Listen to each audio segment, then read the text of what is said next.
Hello everyone, welcome to Study IQ. In this video, we will cover best 300 MCQs from the month of March. This is part 1. Let's begin this video.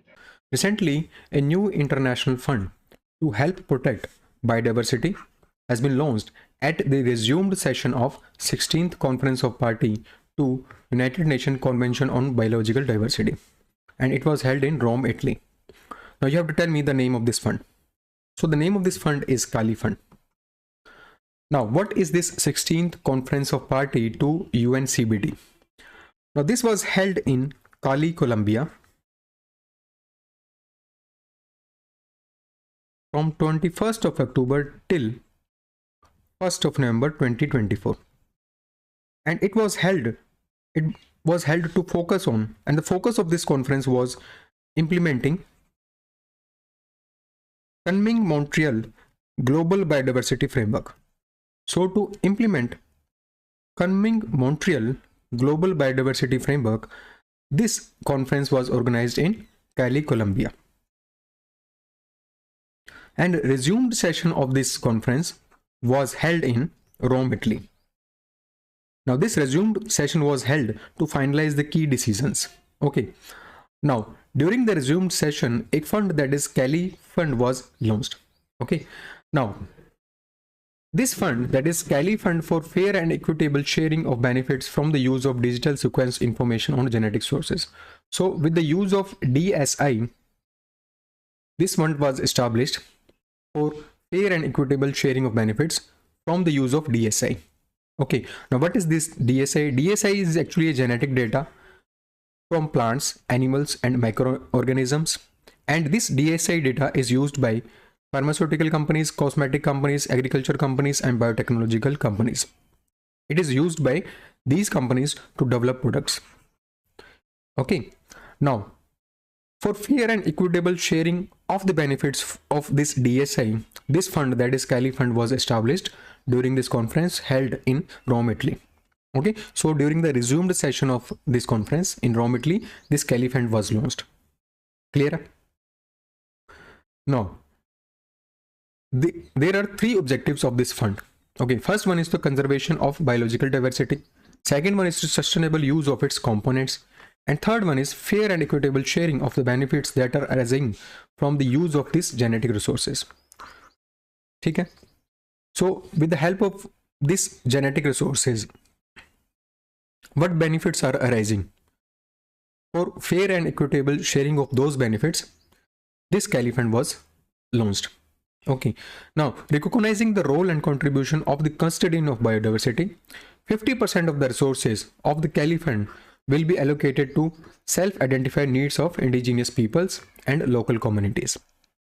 Now, disbursement of this fund will also serve to boost the implementation of the framework, that is Kunming-Montreal Global Biodiversity Framework, and the secretariat of this fund will be at the Secretariat of Convention on Biological Diversity.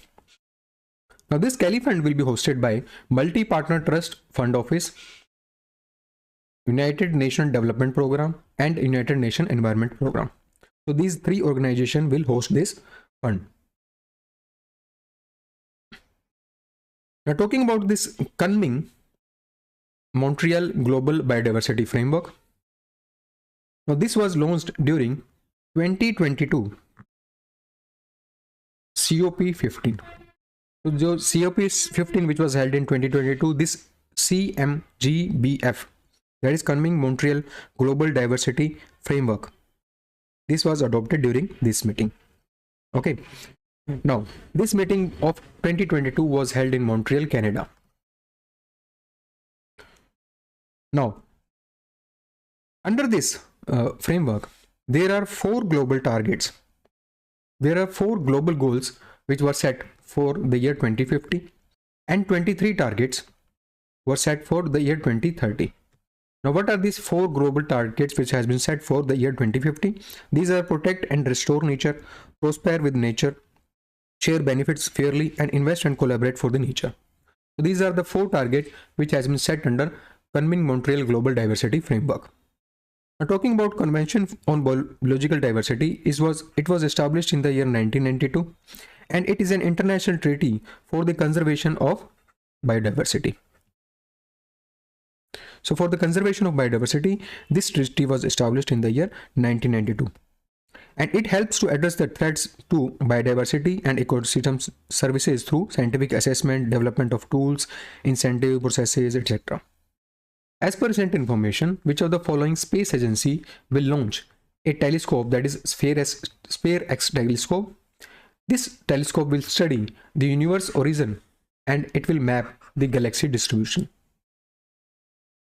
Now SpareX stands for Spectrophotometer for the history of universe, epoch of reionization and ICES explorer. So this is what SpareX telescope is. Okay, now the agency which will launch this SpareX telescope is NASA,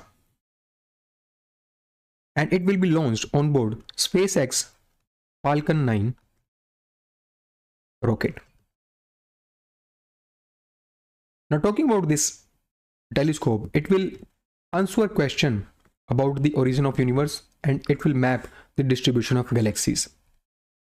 It will be a 2-year planned mission in which it will collect the data on more than 450 million galaxies, along with more than 100 million stars in the Milky Way. It will create a 3D map of the cosmos in 102 colors individual wavelengths. Now under this, SpareX payload is developed by California Institute of Technology and Jet Propulsion Laboratory, and the spacecraft will be supplied by Ball Aerospace. Another important institute which is contributing in non-flight cryogenic test chamber, it is Korea Astronomy Space Science Institute, which is associated with the South Korea. Recently, which of the following institutes in collaboration with Indian Railways has launched India's first Hyperloop test track? Okay, now the institute with which Indian Railways has collaborated is Indian Institute of Technology Madras. Now it is India's first Hyperloop test track. Now what is this Hyperloop technology? Hyperloop technology is that technology in which trains will travel in a vacuum tube in which there will be no air resistance. Now this is due to this reduced air resistance, the speed of this train will be more than 1000 km per hour. Now this facility is a 422 meter long facility on which recently the experiment was done by Indian Railways and IIT Madras. And this project is supported by industry players like Larsen & Toubro Construction based in Mumbai, ArcelorMittal and Hindalco Industries. Now Hyperloop technology works on the principle of magnetic levitations. Now these pods will move inside a vacuum tube, and due to minimal frictions, the speed of these pods will be up to 1200 km per hour. Recently, Asia's first international Hyperloop competition was also held at IIT Madras. Now under this competition, 10 teams have participated, and these 10 teams included 200 students. They competed to develop Hyperloop technology, innovation in Hyperloop technology. Many companies like Indian Railways, ArcelorMittal, NCS, Sai India has cooperated for this competition. Recently, SpaceX has successfully launched moon landing mission which carried Athena, which is a Nova C-class lunar lander. Now this launch is spearheaded by which of the following companies? So recently SpaceX has launched a mission named IM-2 mission, and this mission is associated with the company named Intuitive Machines, which is based in Houston, Texas. It is a space exploration company. Now this mission, that is IM-2 mission, is a crucial part of NASA's Commercial Lunar Payload Services Initiative, that is CLPS initiative. Now under this initiative, NASA hired companies to send smaller robotic landers and rovers to the moon. So the companies who are sending small robotic landers and rovers to the moon, NASA will hire those companies under this initiative. And this IM-2 mission is a part of this initiative. Under this initiative, it will send the Athena's lander, whose destination is Mons Mountain, which is Moon's tallest mountain.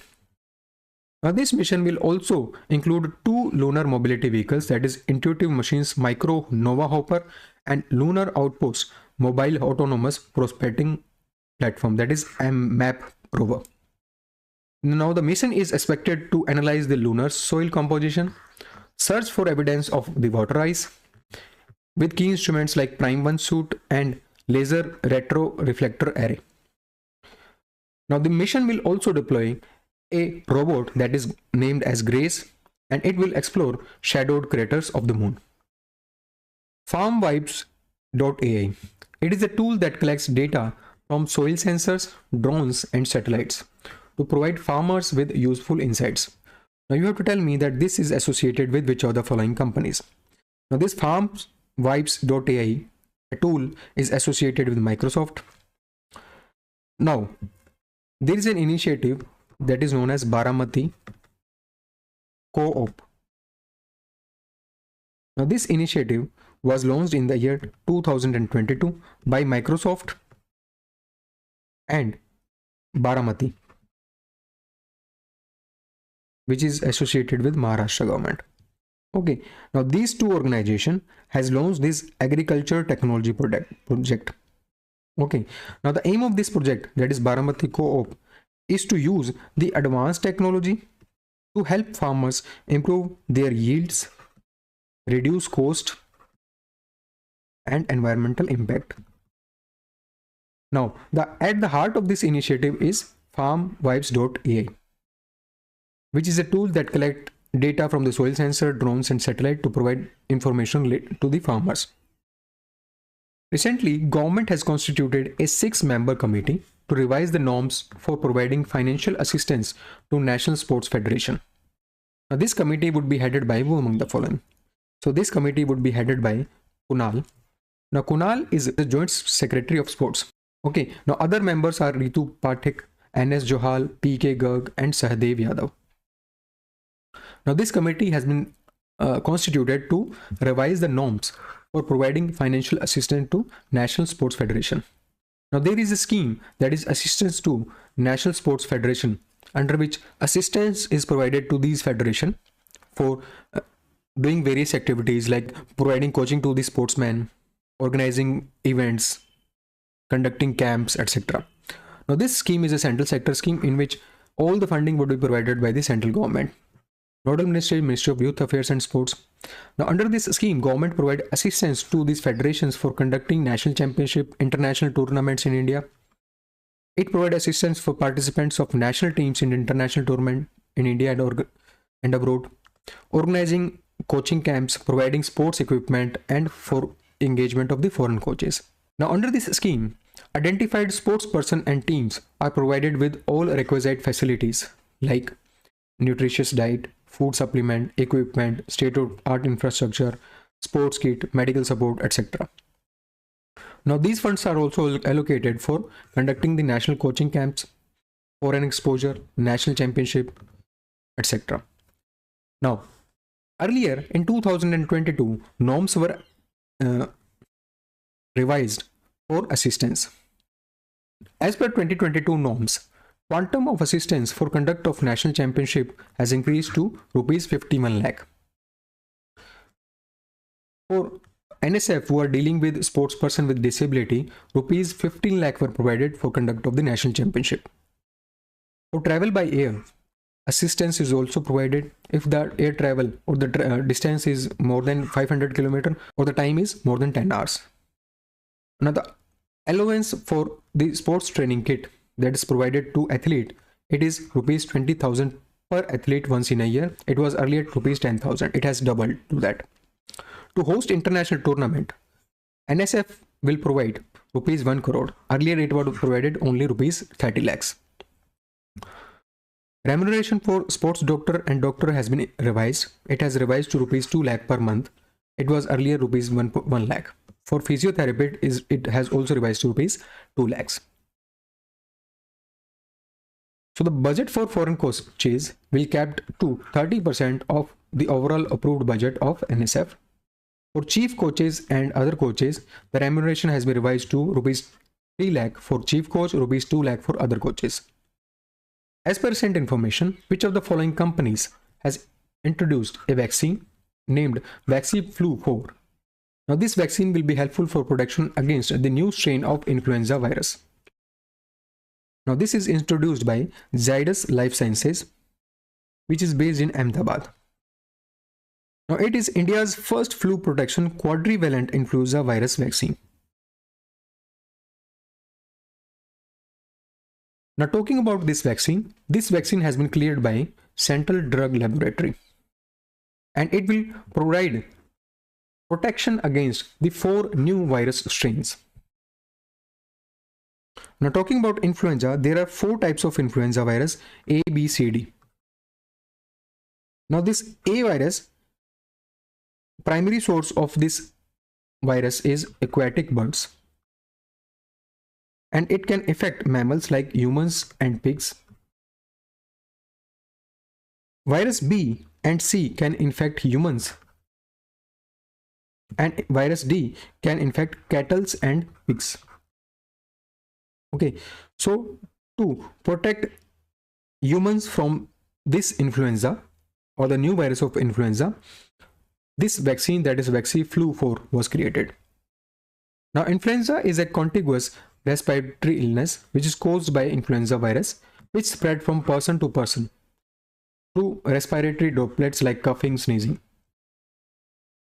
Recently, Ports, Shipping and Waterways Minister Sarbananda Sonowal has unveiled an initiative which is a consortium of public sector companies that will bid for international opportunities and increase India's heft in global maritime economy. So recently, a new consortium or a new initiative has been launched by the Ports Minister, and this consortium will help in port expansion. It will also help in the port operations, funding or financing, and the aim of this is to position India as a key player in international trade and logistics. So to position India in international trade and logistics, Ports Minister or the Government of India has launched a consortium, and the name of this consortium is Bharat Global Ports Consortium. Now, under this, 3 companies or 3 public sector companies, that is Indian Ports Global Limited, Sagarmala Development Corporation Limited, and Indian Port Rail and Ropeway Corporation. So these 3 companies has launched this consortium, that is Bharat Global Ports. And this initiative will streamline the logistics and supply chains in India. And all in all, the objective is to port expansion, port operations and financing. Now, another important initiative that has been launched by the Ports Minister Sarbananda Sonowal is One Nation, One Port Process. So One Nation, One Port Process initiative has also been launched by the minister. Now, with this One Nation, One Port Process, it will standardize the documentation with immigration. So with this standardization of the documentation, it will reduce the container operation documents by 33% and bulk cargo documentation by 29%. So basically, by standardization of this document, it will enhance the efficiency in this sector. And the name of this initiative is One Nation, One Port Process. Another important initiative has been announced, that is India Maritime Week. Now this week will be celebrated from 27th to 31st of October 2025 in Mumbai. And it is a biannual global maritime gathering. Recently, Amazon Web Services has unveiled a prototype of its first ever in-house quantum computing chip. What is its name? Now, the name of this chip is Ocelot. What is quantum computing chip? Now, these chips use qubits, that is quantum bits, to solve the complex problems faster. So to solve the complex problems faster than the classical computers, this chip, that is quantum computing chip, was launched or built by the Amazon Web Services. Now, Amazon Web Services is a subsidiary of a company named Amazon, whose headquarters is located in Seattle. Now, this Ocelot is a 9-qubit chip. Now, what are these qubit? Qubit is a fundamental unit of information. So it stores information.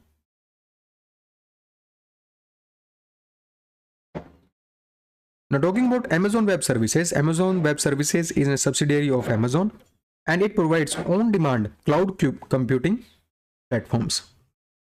Now, what are these cloud computing? Cloud computing is an on-demand delivery of computing services like servers, storage, database, networking, etc. So this service is provided by this company, that is Amazon Web Services.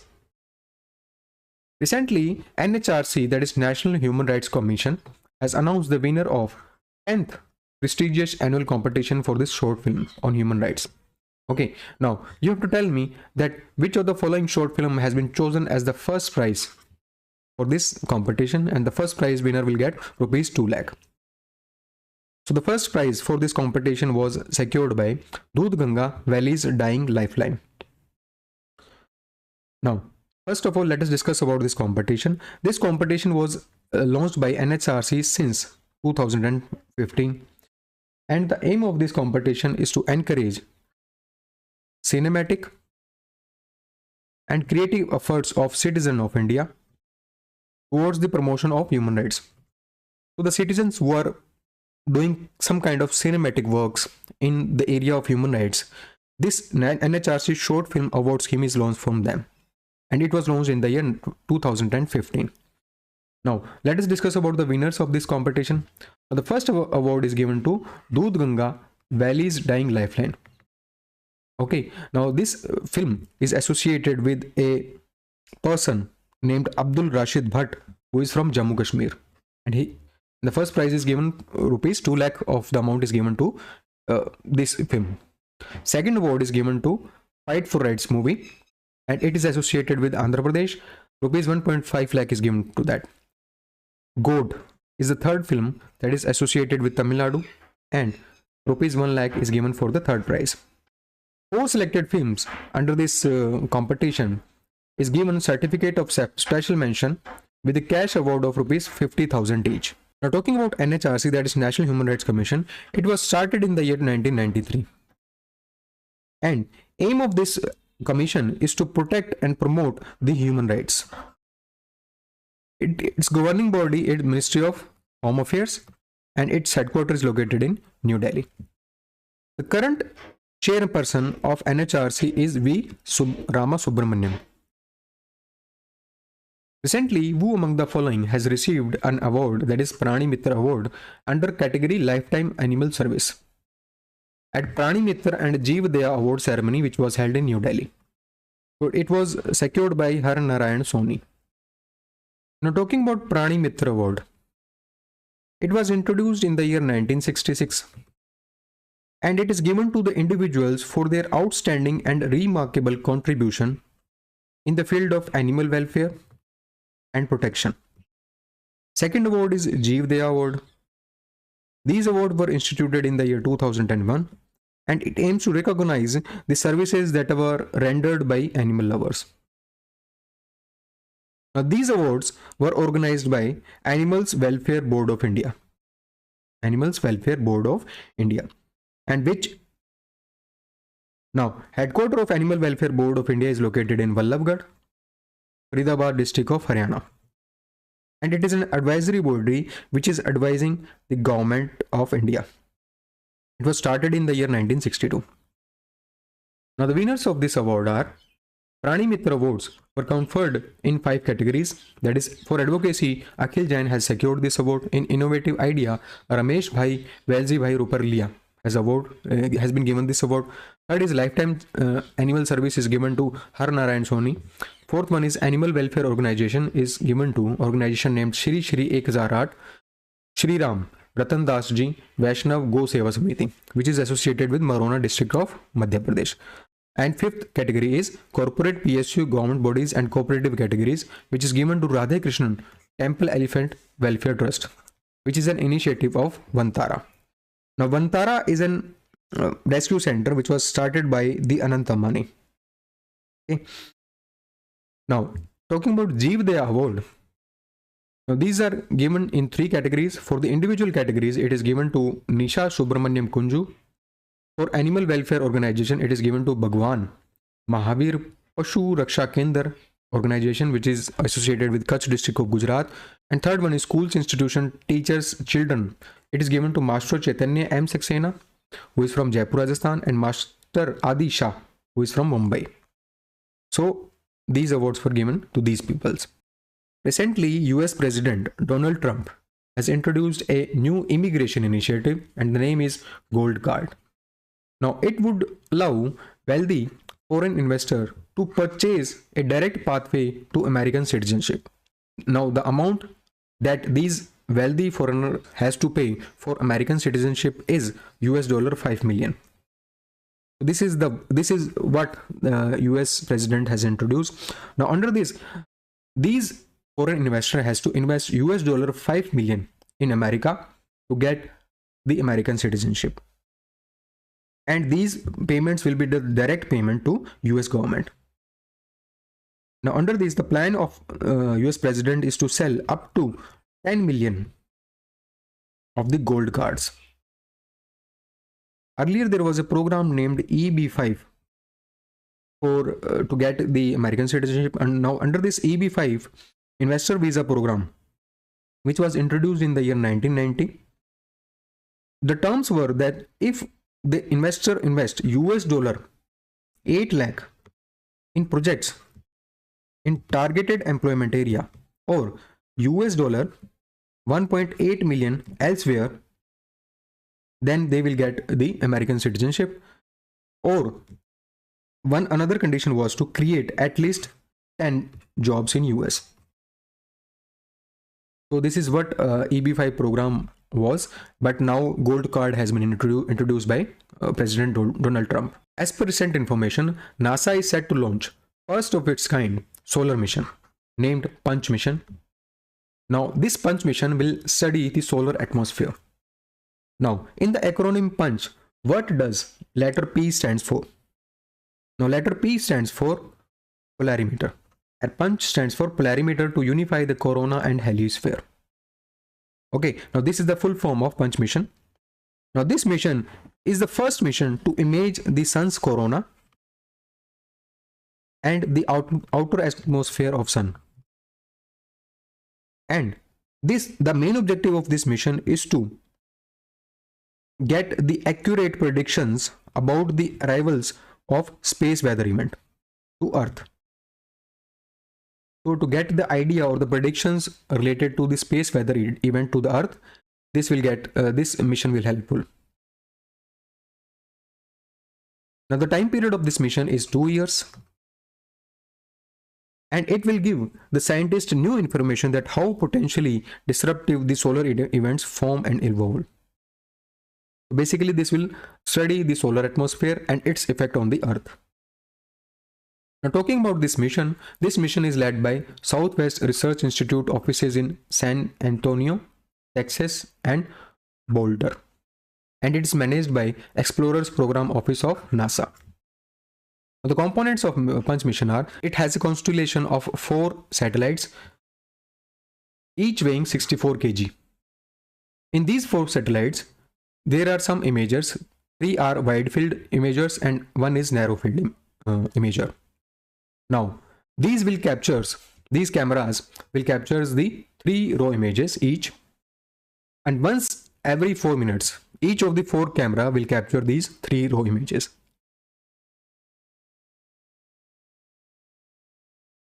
As per recent information, who among the following is said to become the next chairman of SEBI? The next chairman of SEBI is Tuhin Kanta Pandey. He has replaced Madhavi Puri Buch, and he has become the 11th chairman of the board. Now, talking about SEBI is a regulatory body for securities and commodity market. It was started in the year 1988 and its headquarters is located in Mumbai. Another information related to SEBI is recently it has launched a portal named iSpot. ISPOT stands for Integrated SEBI Portal for Technical Glitches. Now, the technical glitches which are reported by the stock exchange or the other market infrastructure institution, they can submit report on that technical glitches on this platform that is named as ISPOT platform. Recently, an Indian Navy crew has arrived at St. Petersburg, Russia, to prepare for commissioning a ship which is India's last imported warship. Now, this will be India's last imported warship. Now, actually, India is working on designing and constructing its own warship indigenously. Now, this will be the last imported warship, named INS Tamal. And this is the stealth frigate which is under construction in Russia. Under an agreement signed between both countries, India and Russia, in 2016, there are 4 ships that was to be built by these. Now, 2 ships out of this will be imported from Russia and 2 will be built by Indian company named Goa Shipyard Limited. And Tamal is second of these 4 ships. Okay, the name of this deal or the name of this project is Project 11356. Now, the first ship before this is INS Tushil. Second one is INS Tamal.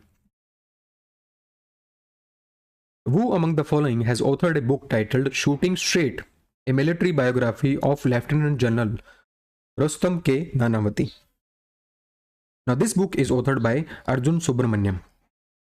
Okay, now this book is a biography of Lieutenant General Rustam K. Nanavati. Recently, NASA's Lunar Trailblazer orbiter, which was launched by SpaceX, it has aimed to launch.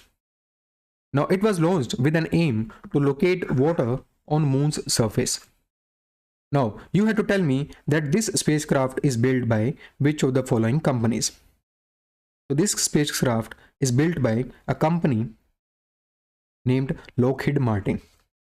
Now, this satellite was the secondary payload on board on the rocket. The primary one was related to the Intuitive Machines.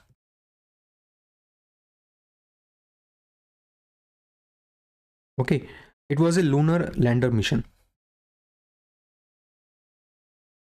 Okay, this one was the primary satellite on this rocket. Secondary satellite was Lunar Trailblazer orbit.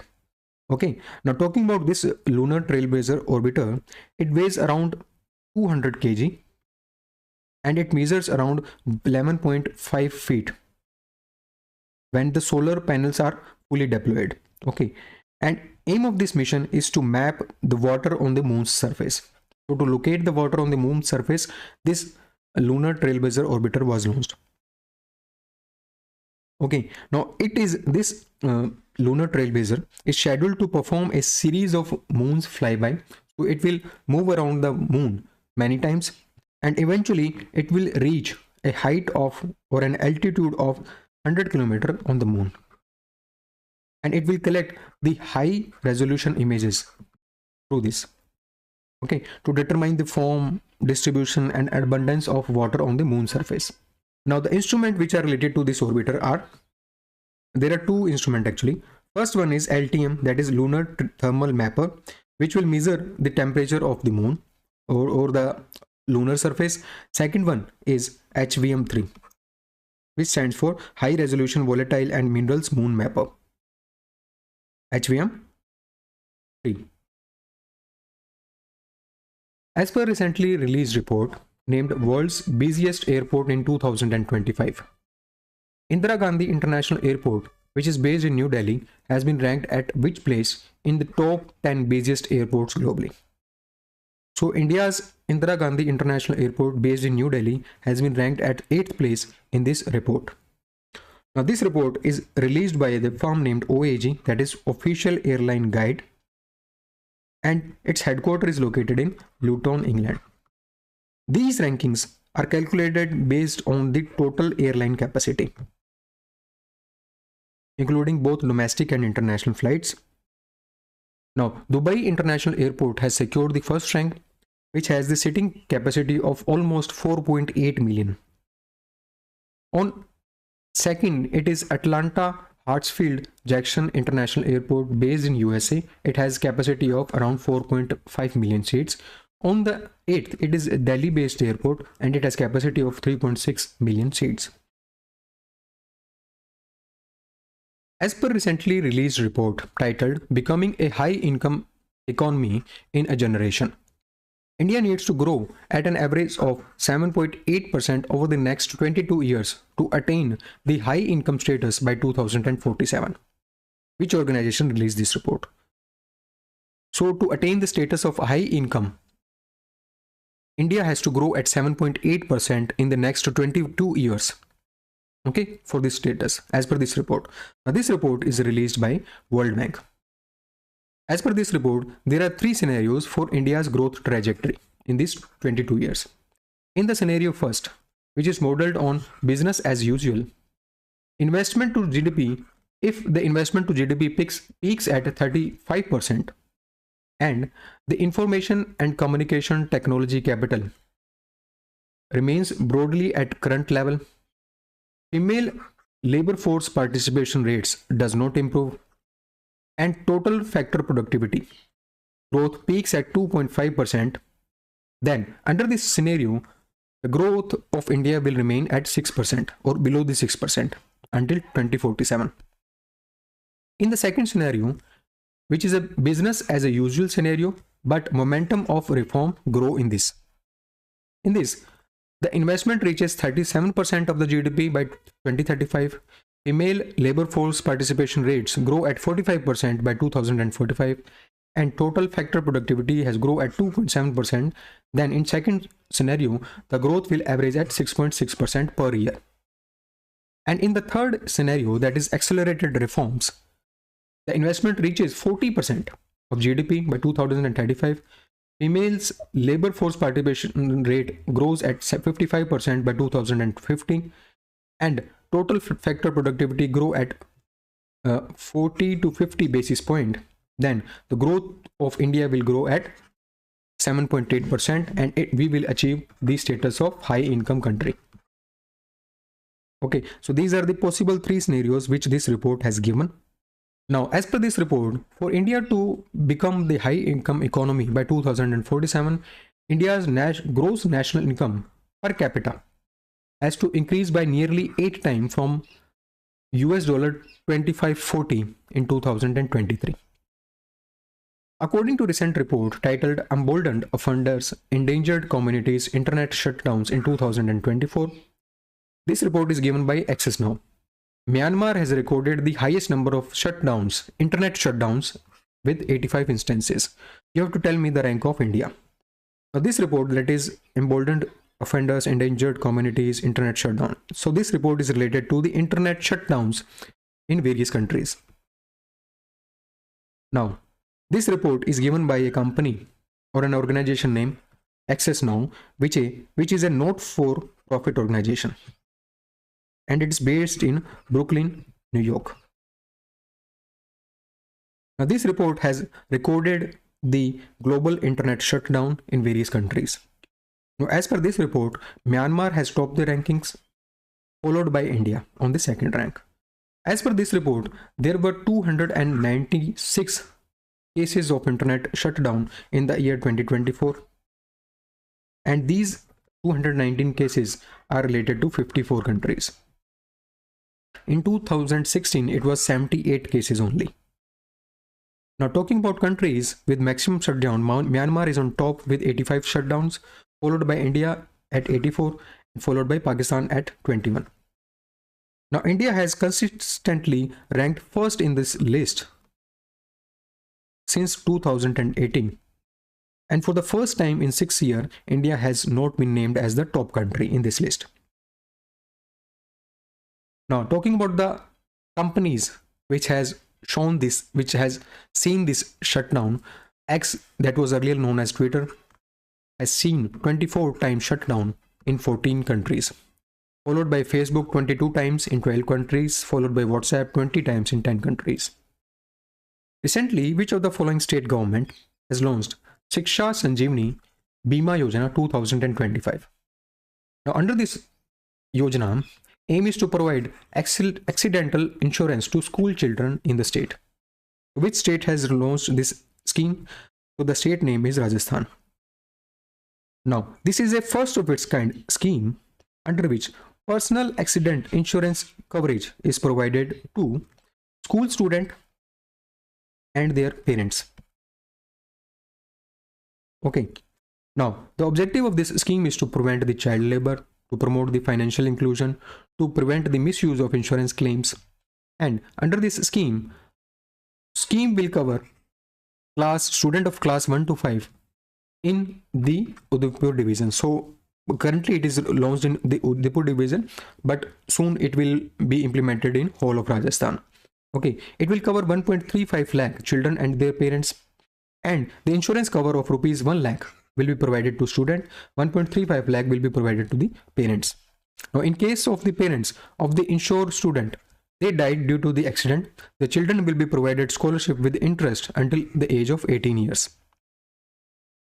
Okay. Now, the funding partner of this scheme is Wonder Cement.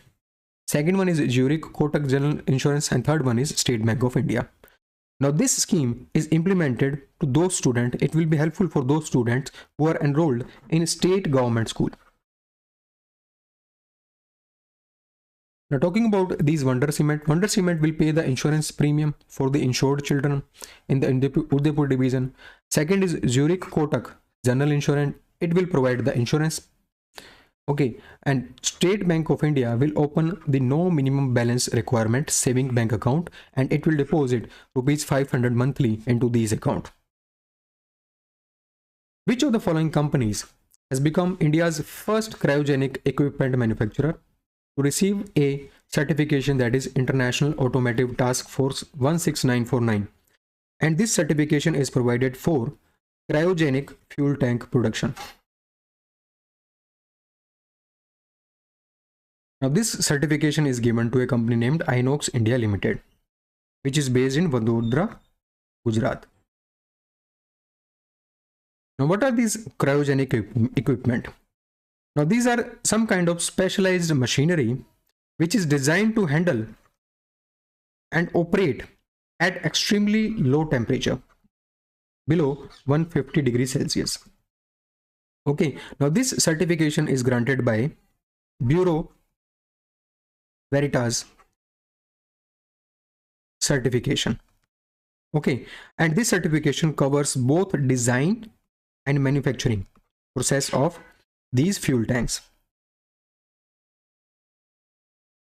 Now, talking about this 16949 certification, this certification was released in the year 1999 by International Organization of Standardization, which is based in Geneva. Recently, National Science Day 2025 observed on which of the following dates? So it was observed on the February 28, and the theme of this day was Empowering Indian Youth for Global Leadership in Science and Innovation for Viksit Bharat. So this was the theme of this conference. Now, this day is celebrated every year on February 28 to commemorate the discovery of Raman effect. Okay, and it was declared by Government of India in 1986. So on this day, 28th of February, Sir C.V. Raman has discovered the Raman effect, for which he was awarded the Nobel Prize in 1930. Recently, a campaign named Make the World Wear Khadi campaign. Now, this campaign was launched, which invited participants from domestic and international markets to create the creative concepts across digital, print, video formats. Now, you have to tell me that this campaign is organized by which of the following organizations in collaboration with Ministry of Information and Broadcasting. Basically, this campaign, that is Make the World Wear Khadi campaign, was launched to make Khadi a global brand. Now, under this, participants from domestic arena as well as international sphere, so that they could create creative concepts across digital, print, video formats. This campaign was organized by Advertising Agencies Association of India in collaboration with Ministry of Information and Broadcasting. This campaign aims to enhance the brand image of Khadi and engage consumers. So to make Khadi a worldwide brand, this campaign was organized. Okay. Now, under this campaign, there were many requirements like one print ad, one outdoor hoarding, and one digital or social media ad. So this was the requirement of this campaign. Now talking about Advertising Agencies Association of India, it is a national organization of advertising agencies which was formed in the year 1945. Its headquarters is located in Mumbai. Recently, which of the following teams has won first prize in a challenge, that is Himashield 2024 Grand Challenge, which was organized by CDAC Thiruvananthapuram, Kerala. Okay, so CDAC Thiruvananthapuram, Kerala has organized a campaign named Himashield 2024 Grand Challenge. Now, this challenge was launched to tackle the growing threat of glacier lake outburst floods. So, to develop cutting-edge solutions for monitoring the glacier lakes, to design the early warning systems, to implement the effective engineering measures to mitigate the flood risk of these glacial lake outburst floods, this challenge was organized. Now, under this challenge, many teams, many innovators were invited so that they could build a system to mitigate these GLOFs. Okay, now under this challenge, you have to tell me that which of the following teams has won the first prize. So GloveSense team has won the first prize. Now what are these GLOF? That is glacial lake outburst flood. Talking about glacial lakes, these are the bodies of water which are formed due to melting of the ice. Now what are these glacial lakes? These are the bodies of water which are formed due to melting of the glacial ice, and it stores under a depression. So this is the depression where glacial lakes are formed, and this is formed due to the melting of this ice. Okay, now what happens during these floods, these outburst floods? This flood is caused by the sudden release of the water from these glacial lakes. So from the suddenly release of the water from this lake, these floods caused. So to mitigate these floods, this challenge, that is Himashield 2024 Grand Challenge, was launched, and it was organized by CDAC Thiruvananthapuram.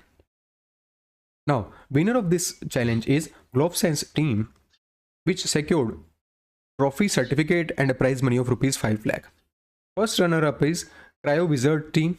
It has secured rupees 3 lakh as a prize money, and second runner-up is CryoSense team, which secured a prize money of rupees 2 lakh.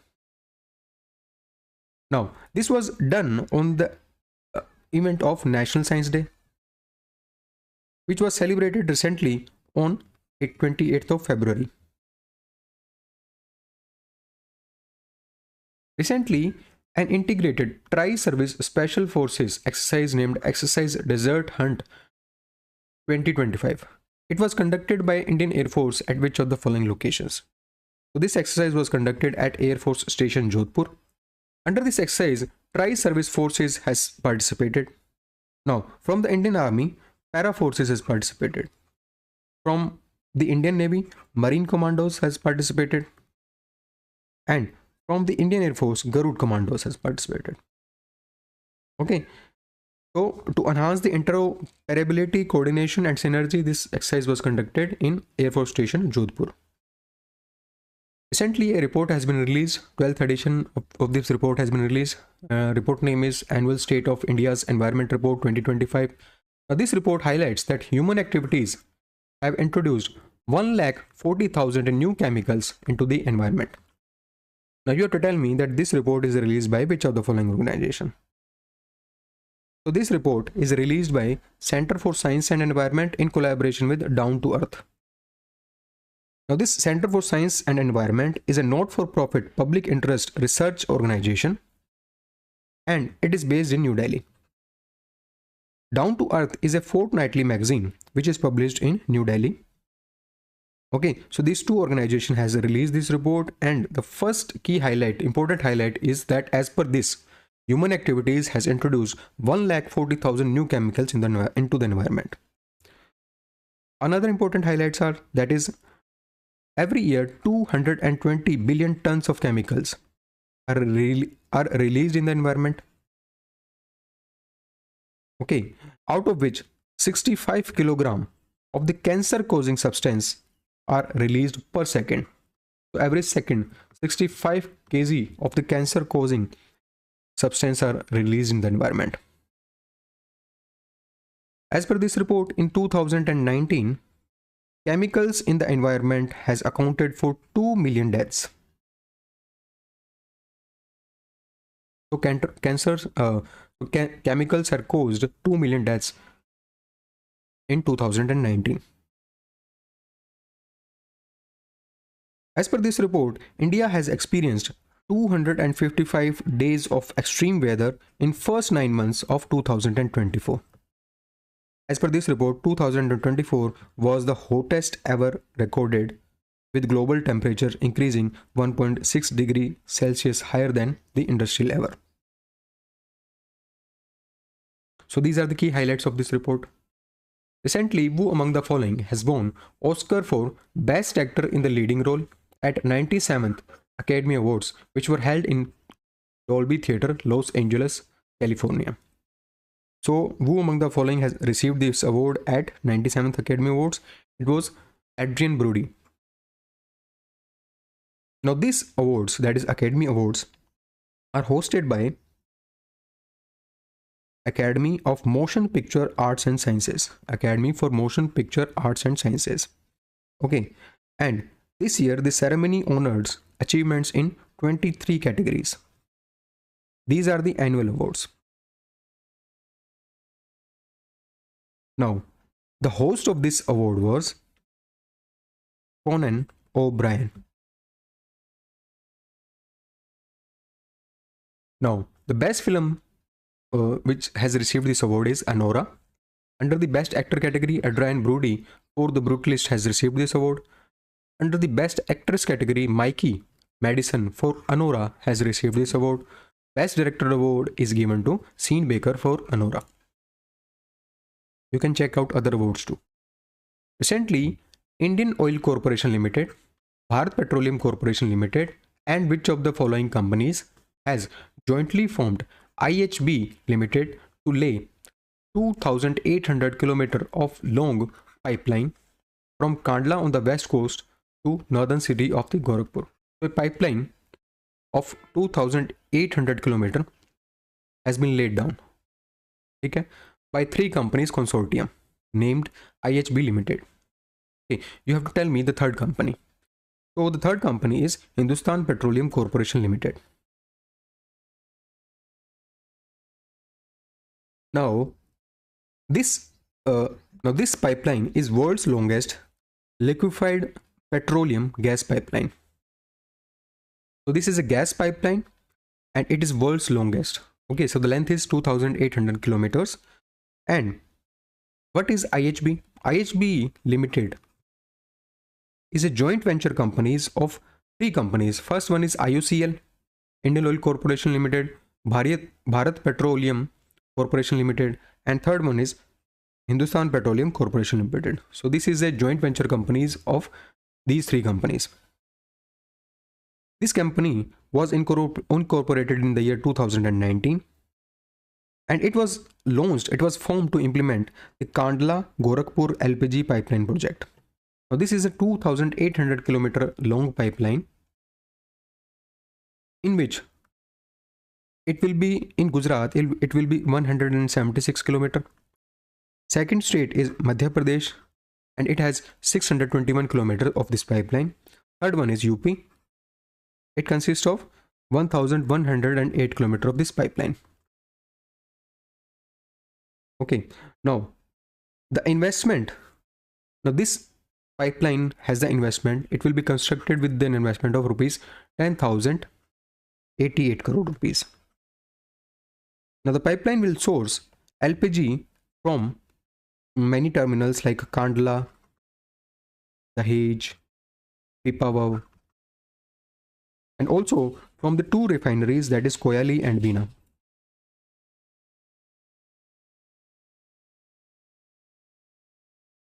Now this network or this pipeline will annually transport 8.3 million tons of the LPG, which is about 25% of India's total demand. So it will transport LPG of 8.3 million tons, which is actually 25% of India's total demand.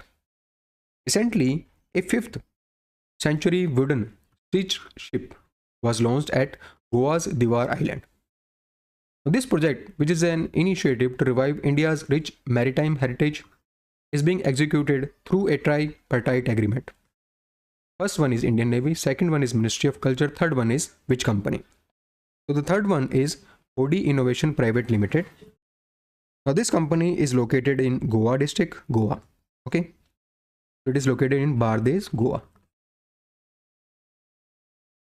Now these three companies, these three organizations has collaborated for this project. And under this project, a 5th century wooden stitched ship was recreated using ancient stitching techniques. Now it was constructed using the coconut fibers stitching, traditional wooden joinery, coir rope, natural resins, etc. Now this project was spearheaded by an economist named Sanjeev Sanyal.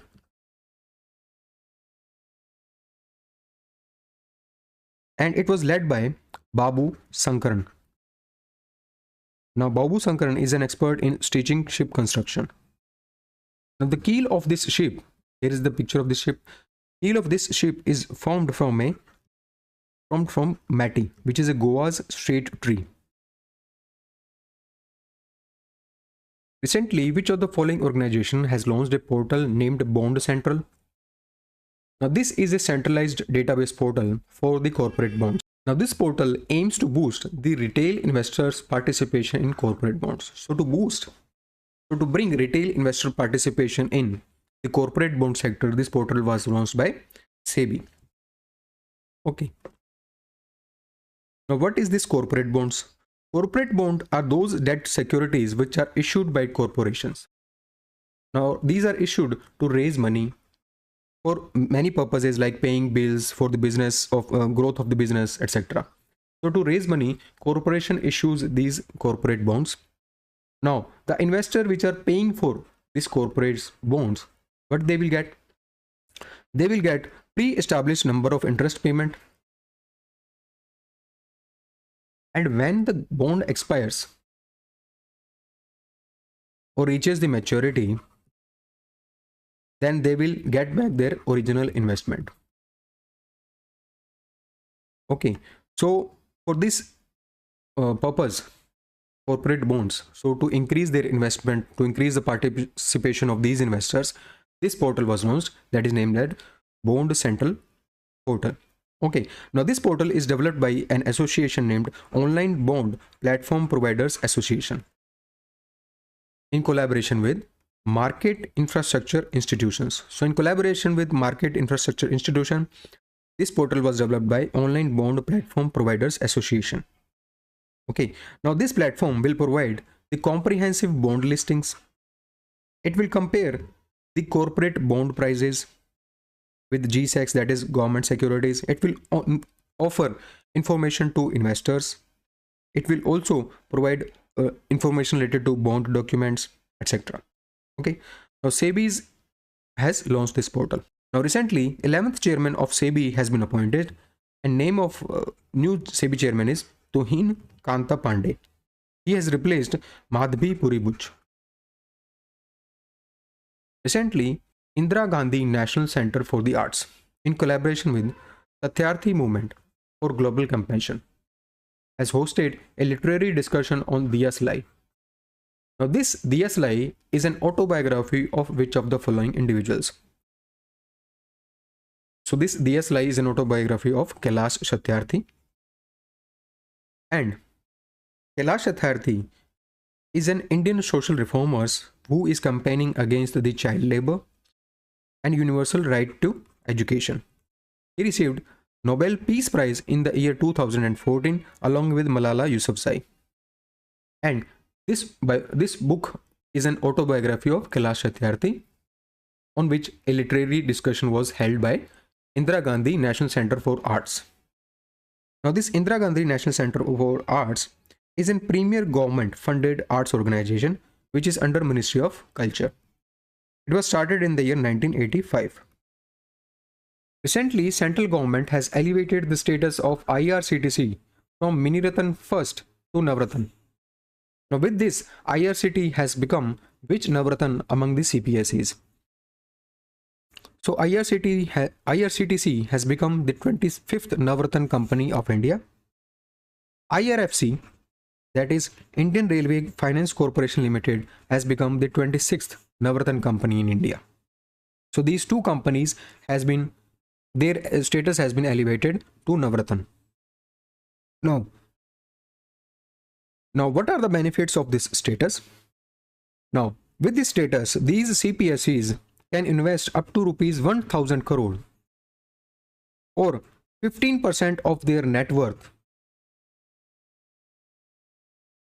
in a single project without any government approval. So without any government approval, they can invest rupees 1000 crore or 15% of their net worth in a single project. So this is the first benefit. Second benefit is there is a flexibility to these companies to expand their operations and explore new business opportunities. They have also the independence to form the joint ventures. So they can also form the joint ventures. Okay, so these are the important benefits given to Navratan companies. Now, as per this, around there are 14 Maharatans in India and 26 Navratan in India. So by becoming this, there are 26 Navratan in India. When we talk about IRCTC, it provides services in ticketing, catering, and tourism services, and it was started in the year 1999. It comes under Ministry of Railways and its headquarters is located in New Delhi. When we talk about IRFC, it is engaged in raising financial sources for expansion of railways. Okay, and it comes under Ministry of Railways and it was started in the year 1986 and its headquarters is located in New Delhi. 24th Navratan was NHPC Limited and 23rd was Solar Energy Corporation of India. Recently, China has launched two satellites. First one is Shui Gaoxing 103 and second one was Shui Gaoxing 104. So these are the two satellites which has been launched by China, and these satellites are launched to collect data for management of natural resources, city construction planning, and other commercial operations. Now you have to tell me that these two satellites are developed by which organization? So these are developed by Shanghai Academy of Space Technology. Now this rocket on which these two satellites, that is Long March 2C, this rocket was launched from Jiuquan Satellite Launch Center, which is based in northwest China. Now these two satellites are high resolution optical imager. Okay, and they will the aim of this is to collect data related to natural resources, city construction planning. This was the successful 561st flight mission of the Long March carrier rocket. Now these satellites are operated by Beijing-based company named China Shui Surveying and Mapping Technology Corporation Limited, okay, which works under China Aerospace Science and Technology Corporation. And these satellites are developed by Shanghai-based company named Shanghai Academy of Space Technology. Now, these satellites are a part of constellation named SuperView constellation. Okay, it is also known as China Shui New Generation Commercial Remote Sensing Satellite System. Now, this constellation consists of 9 satellites, which provides high-quality data support for precision mapping services. As per recently released report named Population Status of River Dolphin in India 2024, which of the following states has recorded the highest number of dolphins in India? So this report has calculated the number of dolphins in India. Uttar Pradesh, as per this report, Uttar Pradesh has recorded the highest number of dolphins.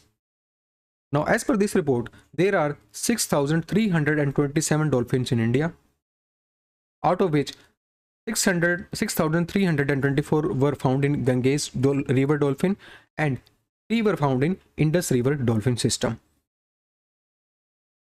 Now, this survey was conducted between the year 2021 to 2023. This survey covered 8,406 km long stretch of Ganga and Brahmaputra river basin. Now, this stretch also includes 101 km of Beas river system. Now, this survey was conducted in 8 states comprising of Uttar Pradesh, Bihar, Jharkhand, Rajasthan, Madhya Pradesh, West Bengal, Assam, and Punjab. So these are the 8 states in which this survey was conducted.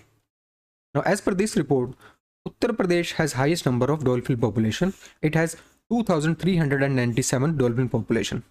Bihar has 2,220 dolphins. Jharkhand has 162. Rajasthan and Madhya Pradesh collectively has 95. West Bengal has 815. Assam has 635 and Punjab has 3.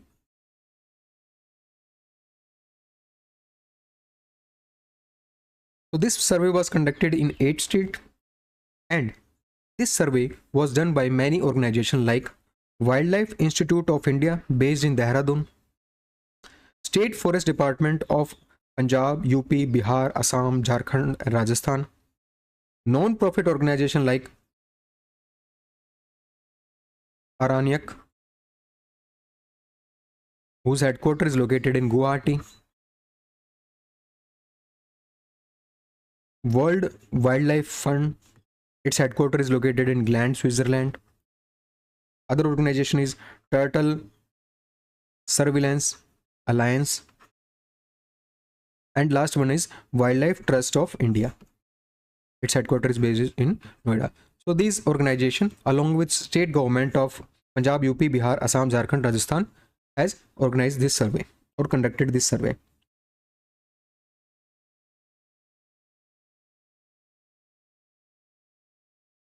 Recently, which of the following companies Blue Ghost lunar lander carrying 10 NASA payloads has successfully landed on Moon's Mare Crisium region? Now, this marks a significant milestone in space exploration.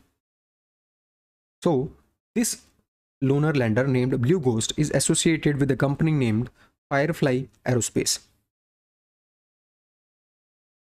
Now, this mission was launched on 15th of January 2025, and it carried 10 NASA payload with itself, and it is a part of an initiative of NASA, that is Commercial Lunar Payload Services. Now, this is a part of this mission. Now, this program, that is CLPS program, is a NASA program which hire companies to send small robotic landers and rovers on the moon. So it hire companies to send small rovers and robotic landers on the moon. Okay, so under this Blue Ghost lunar lander has been sent by Firefly Aerospace. Now, this lander will study the heat flow from moon's interior. It will collect data on moon's magnetic and electric fields.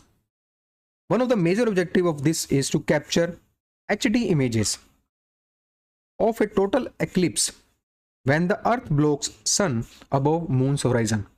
So these are the few experiments this lunar lander will do on the moon. Now, this mission or this lander will operate on the moon for 14 days. 14 days, 14 Earth days. Uttar Pradesh government has claimed that recently concluded Mahakumbh has led to development of 5 spiritual corridors which are connecting Prayagraj to different regions of the state. Which one of the following is not one among them? So, Prayagraj, Varanasi, Chitrakoot, it is not one of these corridors. 5 corridors are: first one is Prayagraj, Vindhyachal, Kashi corridor. Now, these corridors are those corridors where pilgrims who have visited the Mahakumbh, they are also visiting these places. Okay, that's why these 5 corridor has been developed in UP. Now, first is Prayagraj, Vindhyachal, Kashi corridor. These corridor allow devotees to travel from Prayagraj to Vindhyachal Devi Dham and then to Kashi. So this is a route related to both Shakti Peeth as well as Lord Shiva. Now, second corridor is Prayagraj Ayodhya Gorakhpur corridor. Now, it connects sites related to Lord Ram and Gorakhnath tradition. Third one is Prayagraj Lucknow Naimisharanya corridor. Now, this Naimisharanya Dham is considered a meditation site of 88,000 sages, and it is located in Sitapur district of UP. Fourth corridor is Prayagraj Rajapur Chitrakoot corridor. It is the corridor which is connecting the places related to Lord Ram's exile. Last one is Prayagraj Mathura Vrindavan Shuk Tirth corridor, and it is considered to be the birthplace of Lord Krishna. So these are the 5 corridors which has been developed during the Mahakumbh.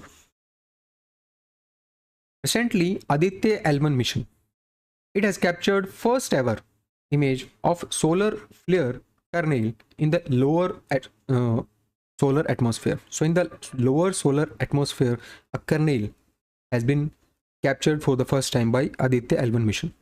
Now this has been captured using SOOT payload. Now in this SOOT acronym, what does I stands for? Now I stands for imaging. SOOT stands for Solar Ultraviolet Imaging Telescope. Now what are these solar flare? Solar flare are sudden and intense bursts of solar energy, and these kernels are visible in lower solar atmosphere during these solar flares. Now SOOT stands for Solar Ultraviolet Imaging Telescope. Now talking about Aditya L1 mission, it was launched in the year 2023 by ISRO, and this spacecraft is successfully placed in Lagrange point L1.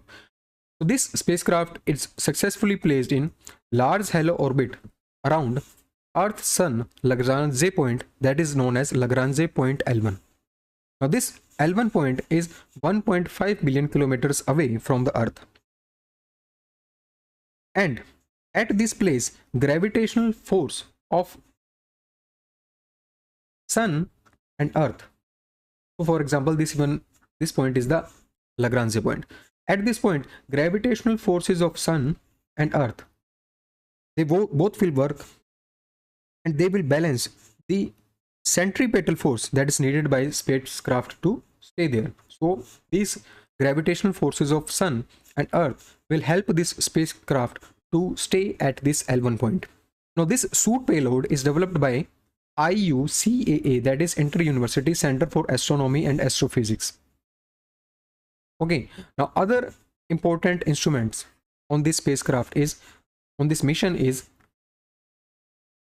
SOLEX, that is Solar Low Energy X-ray Spectrometer, and other one is HELIOS, that is High Energy L1 Orbiting X-ray Spectrometer.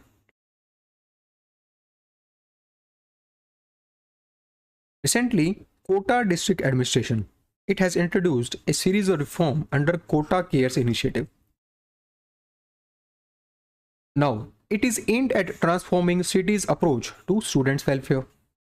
Now, as per these guidelines, under the initiative, hostel can charge maintenance fee of what amount from the student. They can charge around rupees 2,000 per year as a maintenance fee from the students.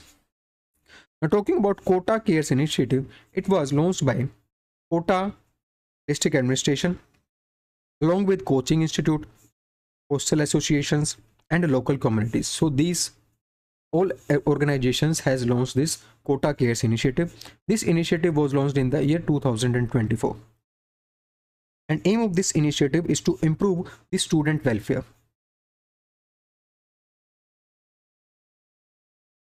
Now, talking about the series of reforms which Kota District Administration has introduced under this initiative, these are the housing and financial support.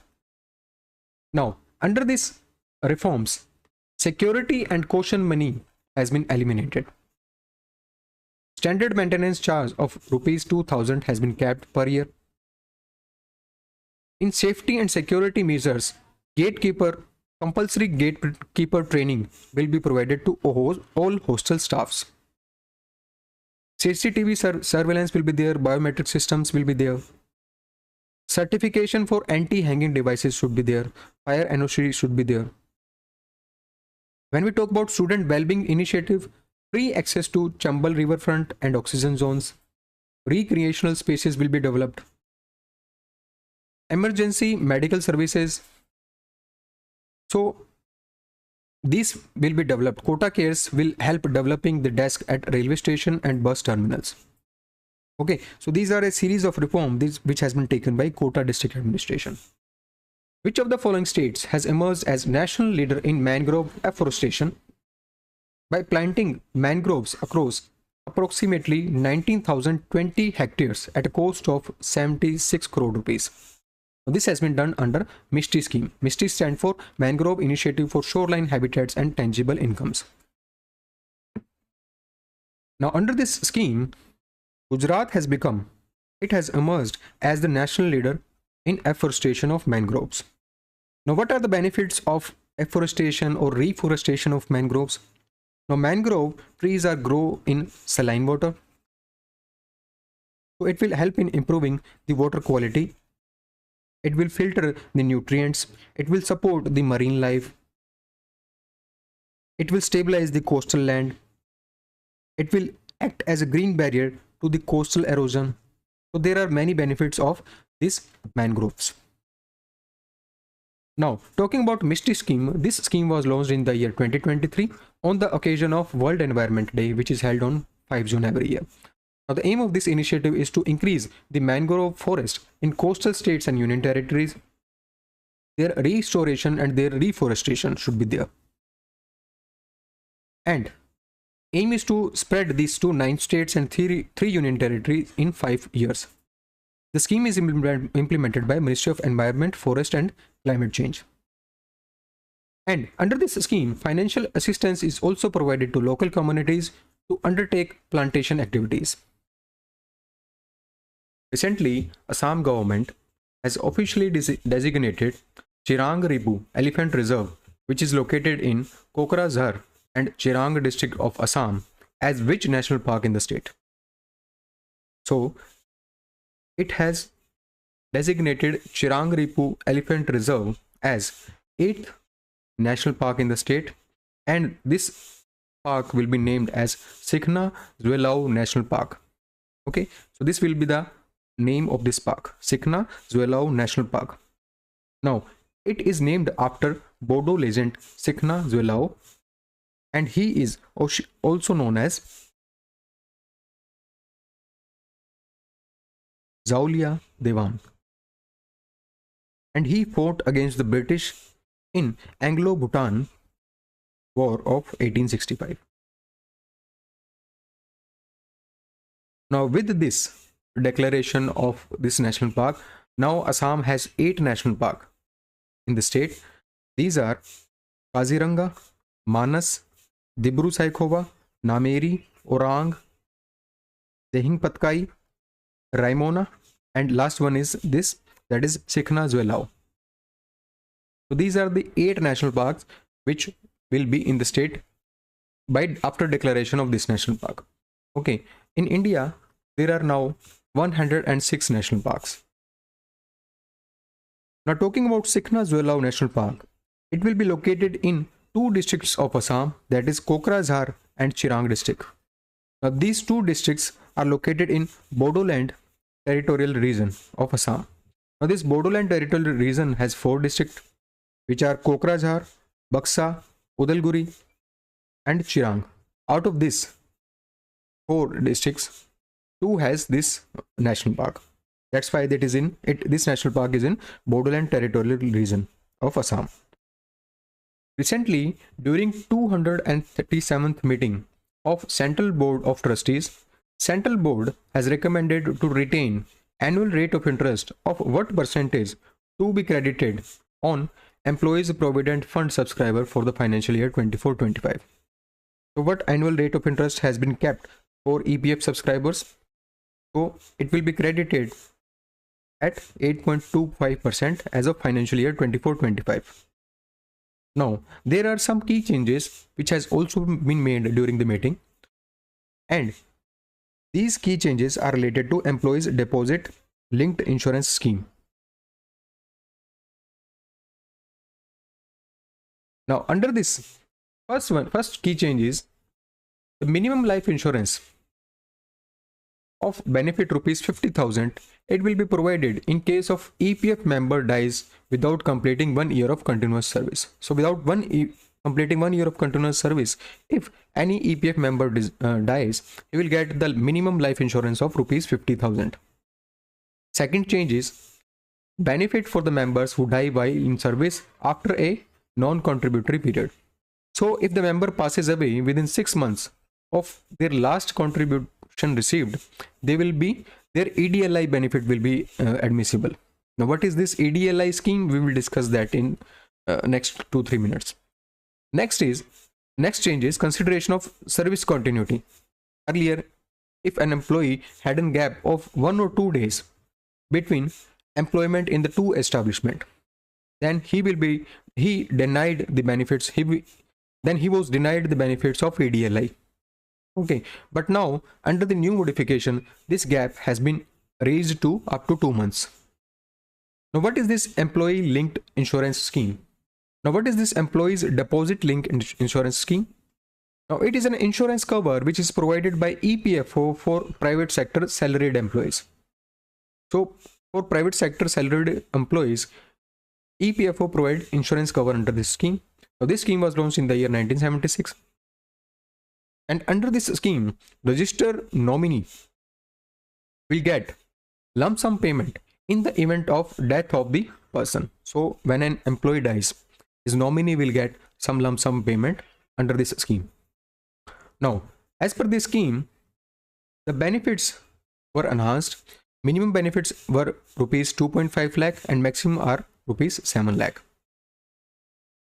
Now, additionally, the government has relaxed the requirement of continuous service for 12 months. Okay. Now, the EDLI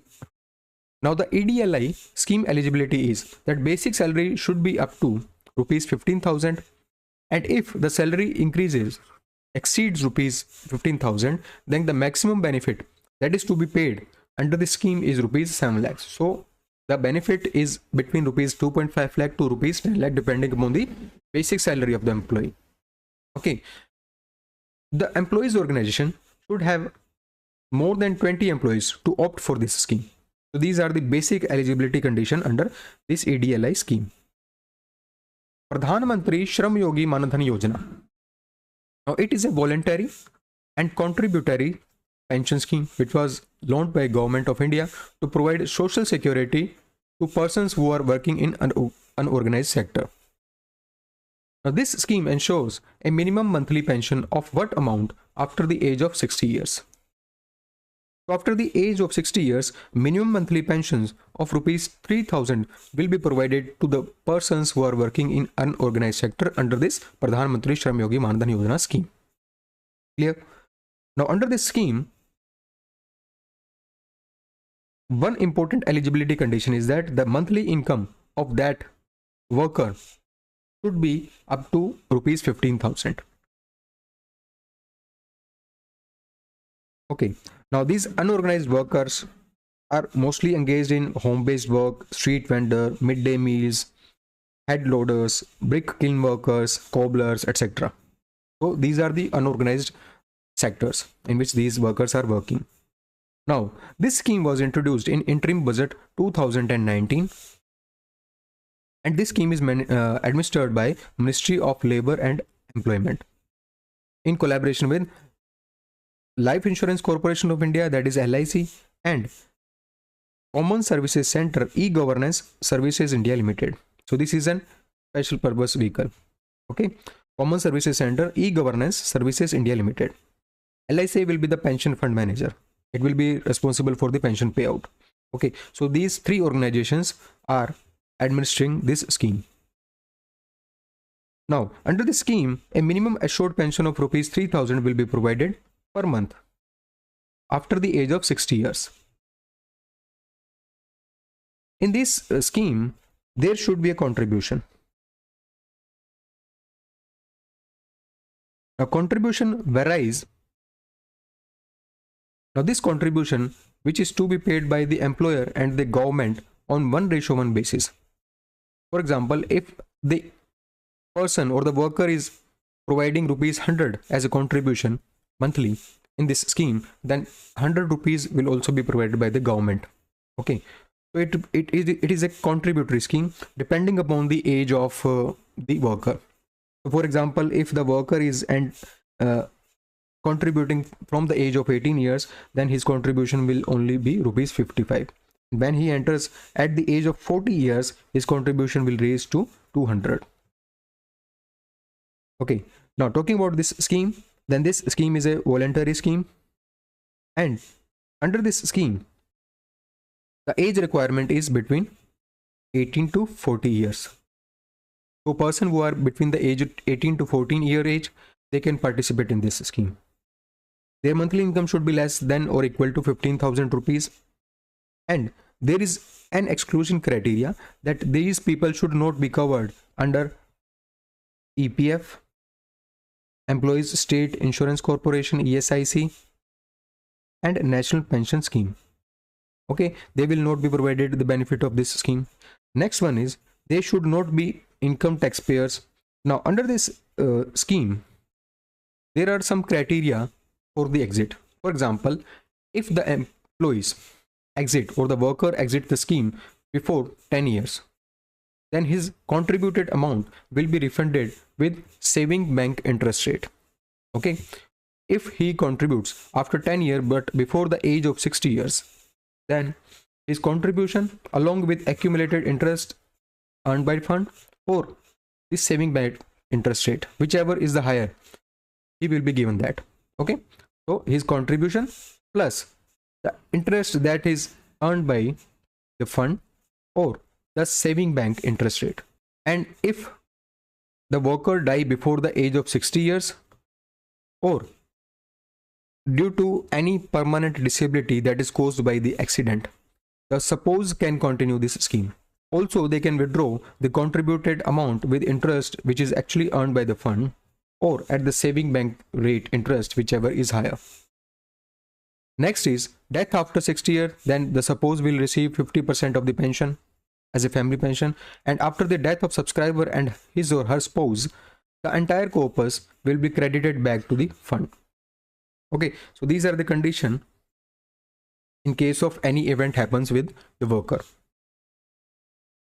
Recently, Ministry of Panchayati Raj has launched a campaign that is Sashakt Panchayat Netri Abhiyan. Now, it was launched at a landmark national workshop of women elected representative of Panchayati Raj institution at which of the following locations. So it was launched at New Delhi. Why this campaign has been launched? This campaign has been launched to strengthen women elected representative of Panchayati Raj institution. So to strengthen women elected representative of Panchayati Raj institution, this Abhiyan or this campaign, that is Sashakt Bharat Netri Abhiyan, has been launched. Now under this campaign, focus is to sharpen the leadership acumen of these women leaders. Second one is to enhance their decision making capabilities. Third one is to reinforce their role in grassroots governance. Now this event, that is this workshop, was held before the International Women Day, which held every year on 8th of March. And for this year, for 2025, theme of this International Women Day is for all women and girls, rights, equality and empowerment. So this was the theme of this International Women Day. National Women Day is celebrated every year on 13th of February. Recently, Prime Minister Narendra Modi has inaugurated Vantara, which is an animal rescue, conservation and rehabilitation center. Now, this has been inaugurated at which of the following places? Now this Vantara, a rehabilitation center, has been inaugurated at Jamnagar, Gujarat. And this rehabilitation center is established by Reliance Industries and Reliance Foundation. And it spans on 3,000 acres of land. This initiative is initiated by Anant Ambani. And the center is home to over 2,000 animals across 43 species. Now, this facility is equipped with some modern technologies like ICU, MRI, CT scan, ICU, MRI, CT scan, ultrasound, endoscopy, etc. Recently, Vantara has received Prani Mitra National Awards in corporate category. So this reward is given to Vantara recently by Animal Welfare Board of India. Recently, first ever World Peace Center has been inaugurated at which of the following locations in India? So, first ever World Peace Center is inaugurated at Gurugram, Haryana. And this center is established under the leadership of Jain Acharya Lokesh Muni and with the efforts of Ahimsa Vishwa Bharati, which is an association based in New Delhi. Now, the objective of this World Peace Center is to develop some traits, okay, like character building of children, building sanskar in children, empowering women and making them self-reliant, awakening the human inner powers. There will be some meditation classes, yoga classes, peace education training program in this center. Recently, which of the following companies has launched first ever trials of hydrogen powered heavy duty trucks in New Delhi? Okay, to mark a significant step towards sustainable long distance cargo transportation. So for the cargo transportation, first ever trial of hydrogen powered heavy duty trucks has been happened in New Delhi. So company name is Tata Motors. Tata Motors has launched these trials. Okay, so under the National Green Hydrogen Mission, Ministry of New and Renewable Energy has funded this initiative or this project. Now, this trial phase will span around 24 months and it involves deployment of 16 vehicles. Now, these vehicles will have operational range of 300 to 500 kilometers. Recently, which of the following municipal corporations has become India's first local body to include climate chapter in its budget, allocating 5,619 crore rupees for climate action? So, India's first local body which has included the climate chapter in its budget is Ahmedabad Municipal Corporation. And under this, rupees 5,619 crore rupees has been allocated for the climate action. So, the total budget of Ahmedabad Municipal Corporation is rupees 15,502 crore rupees, out of which this amount has been allocated for the climate action. Now, the outlay will be used to implement a net zero climate resilience city action plan. Government of India has approved what amount for Arunachal Frontier Highway project, which is first road project in India to be sanctioned at this large scale. So at very large scale, this project, that is Arunachal Frontier Highway project, has been approved by Government of India. At what amount? So the amount is rupees 42,000 crore. Now this project is a part of Act East policy,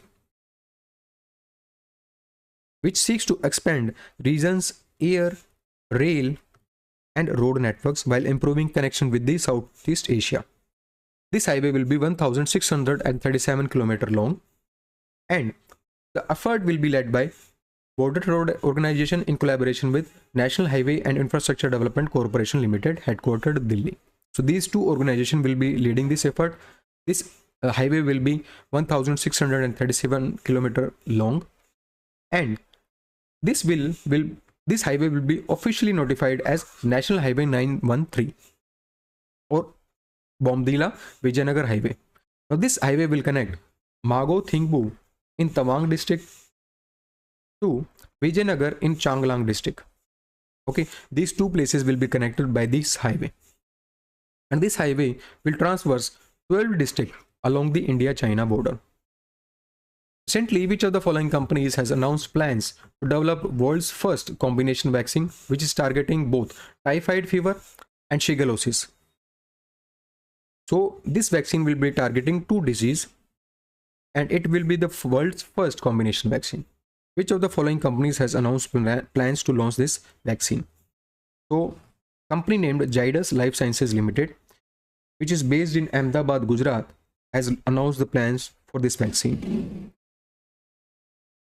Now, this has received the financial backing from a foundation named Bill and Melinda Gates Foundation, which is based in Seattle, Washington.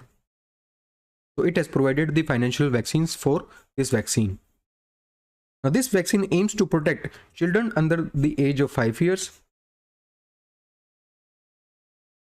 against these two deadly diseases, that is typhoid fever and shigellosis. Now, this shigellosis is an infection of the intestine which is caused by Shigella bacteria. Recently, United Nations World Wildlife Day 2025 has been observed on which of the following dates? So this was observed on 3rd of March, and theme of this day is Wildlife Conservation Finance, Investing in People and Planet. And first ever World Wildlife Day is observed on 3rd of March 2014. Recently, Barda Dungar Sanctuary has been announced as second habitat of Asiatic lion under project, that is Project Lion. Now you have to tell me that this sanctuary is located in which of the following states?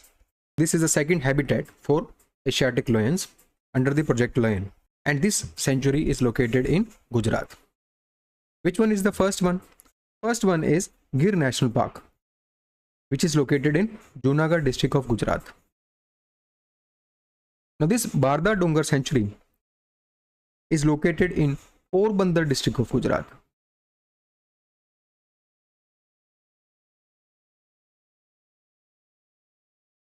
Now talking about Project Lion, Project Lion's foundation was laid on 15th of August 2020 by Prime Minister Narendra Modi ji. Now this project is a 10-year project to ensure the well-being of Asiatic lions, and the total budget of this project is 2,927 crore rupees. So this is the total budget of this project. Now talking about the Asiatic lions, their scientific name is Panthera leo persica, and as per recent data from 2020, lion population in India is 674. Recently, India has launched a multi-nation alliance named C3, which is a city-to-city collaboration, knowledge sharing, and private sector partnership, which is aimed at sustainable urban development. For sustainable urban development, an initiative named C3 has been launched by India for city-to-city collaboration, knowledge sharing, and private sector partnership. Now you have to tell me, what does C3 stands for? Now this C3 stands for Cities Coalition for Circularity. Now a forum was held in Jaipur, that is 12th Regional 3R and Circular Economy Forum in Asia and Pacific. Now this forum was held in Jaipur, Rajasthan, and this was organized by Ministry of Housing and Urban Affairs in collaboration with United Nations Center for Regional Development and Institute for Global Environmental Strategies. So these three organizations has organized this forum. Theme of this forum was realizing circular societies towards achieving SDGs and carbon neutrality in Asia Pacific. So this was the theme of this forum. And there was a declaration named Jaipur Declaration. It was released on the conclusion of this forum. So during this forum, this initiative, that is C3 initiative, was launched by India. Now talking about Jaipur Declaration, Jaipur Declaration is a non-binding commitment that will guide next 10 years of efforts towards resource efficiency and sustainable urban growth. Recently, during the 7th meeting of National Board for Wildlife at Gir National Park, Prime Minister of India Narendra Modi ji has announced setting up of a Center of Excellence for Human-Wildlife Conflict Management at which of the following location? So this Center of Excellence will be set up at which of the following locations? It will set up at Salim Ali Center for Ornithology and Natural History, which is based in Coimbatore. Now during this meeting, many initiatives has been announced, and these key announcements are Great Indian Bustard Conservation. So a plan to conserve the Great Indian Bustard will be announced. Second one is for Ghadial Conservation, an initiative will be launched. For a Center for Human Wildlife Conflict will be has also been announced by the Prime Minister Narendra Modi ji. And this center will be set up at SACON, that is Salim Ali Center for Ornithology and Natural History, based in Coimbatore, Tamil Nadu, and it is a campus of Wildlife Institute of India. Now, under this Center of Excellence, two institute or two organizations will collaborate for human wildlife conflict. First one is Wildlife Institute of India, and second one is BISAG-N, that is Bhaskaracharya National Institute for Space Application and Geoinformatics. Another important announcement is he has laid the foundation stone of National Referral Center for Wildlife in Junagadh. Now, this is a hub for wildlife health and disease management. Now, government has announced Project Cheetah's expansion to Gandhi Sagar Wildlife Sanctuary, based in Madhya Pradesh, and Bunny Grassland, based in Gujarat. So, Project Cheetahs has also been expanded to these sanctuaries. Now, talking about National Board for Wildlife, it was constituted under Wildlife Protection Act of 1972, and it is an apex body for wildlife conservation and development. Recently, Red Horse Division of Army and Indian Air Force has conducted a 2-day joint exercise named Yuddh Kaushal at which of the following locations. So, this exercise Yuddh Kaushal has been organized at Meghalaya, and the name place is Umroi Military Station.